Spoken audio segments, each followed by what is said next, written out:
mengerti bertempur, saya mengerti perang. Tapi saya kalau urusan negara sekarang saya banyak belajar dari Pak Joko Widodo. Karena itu mungkin beliau bawa saya kemana-mana. Mungkin beliau mau mendidik saya tidak tahu. Tapi kira-kira itu.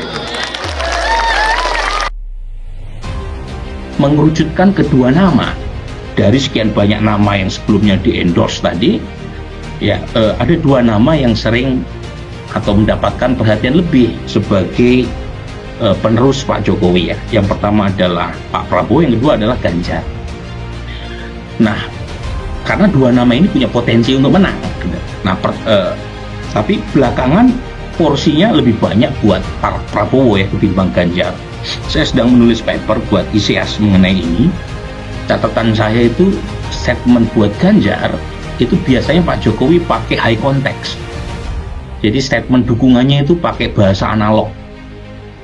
Baswedan memang kita bisa melihat pergerakan-pergerakan taktik politiknya yang makin terlihat ya.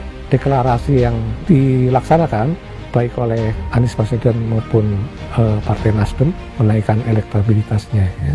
Di samping itu juga dia aktif melakukan pergerakan-pergerakan menjalin koalisi.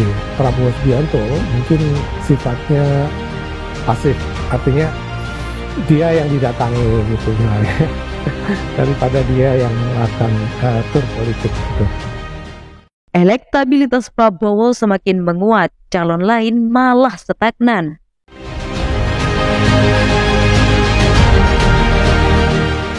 Hasil survei Indikator Politik Indonesia per Maret 2023 masih menempatkan Ganjar Pranowo sebagai calon presiden dengan elektabilitas tertinggi. Menyusul nama lainnya seperti Prabowo Subianto dan Anies Baswedan di peringkat 3 teratas. Dalam simulasi 34 nama semi terbuka terhadap calon presiden, Ganjar masih menjadi calon yang paling banyak dipilih. Sedangkan Prabowo dan Anies masing-masing memperoleh 21,7%. Adapun Ridwan Kamil mendapat 6,3% dan calon-calon lainnya kurang dari 2%. Elektabilitas Ganjar cenderung stuck, Prabowo mulai naik lagi atau rebound. Sedangkan Anies justru mengalami pelemahan usai mendapatkan dukungan partai, kata Direktur Eksekutif Indikator Politik Indonesia Burhanuddin Muhtadi dalam paparan survei Minggu 26 Maret.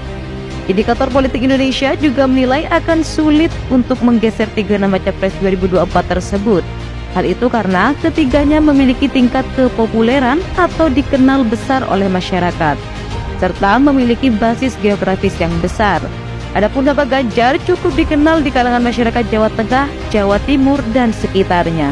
Sedangkan untuk Prabowo secara geografis dikenal cukup besar, sementara Anies dikenal di DKI Jakarta. Berdasarkan survei Indikator Politik Indonesia periode Februari 2023 hingga Maret 2023, tren elektabilitas Prabowo mengalami rebound atau peningkatan setelah sempat mengalami penurunan di awal 2023. Efek endorsement Jokowi cukup besar dan berefek, sedangkan ke Ganjar tidak terlalu, kata Burhanuddin. Menurut survei, efek endorsement Jokowi mampu mendorong kenaikan elektabilitas 2% untuk Prabowo di kalangan pemilih Jokowi 2019. Sedangkan di kalangan pemilih Prabowo di Pilpres 2019 tidak terlihat adanya efek jelas dari endorsement Jokowi. Burhanuddin menyebutkan pemilih Prabowo 2019 sebagian besar sudah beralih ke Anies, bahkan sebelum Anies dideklarasi Partai Nasdem sebagai Capres 2024 pada Oktober 2022 lalu. Di sisi lain, Burhanuddin menyebutkan tengah terjadi ketidakpastian di tingkat elit maupun massa terkait dominasi elektabilitas Capres 2024. Secara umum, dukungan terhadap Capres cenderung tidak banyak mengalami perubahan berarti. Kalau nggak ada mukjizat, sulit ada perubahan yang menggeser top 3 karena sticky, ujarnya. Sebagai informasi, survei Indikator Politik periode Februari sampai Maret 2023 dilakukan sebanyak 2 kali. Survei pertama dilakukan pada periode 9-16 Februari 2023 terhadap 1.220 orang. Kedua pada 12-18 Maret 2023 terhadap 800 orang. Adapun proses survei dilakukan dengan wawancara langsung oleh pewawancara terlatih, dengan penentuan sampel menggunakan metode multi-stage random sampling dengan margin of error sekitar 3,5% serta tingkat kepercayaan 95%.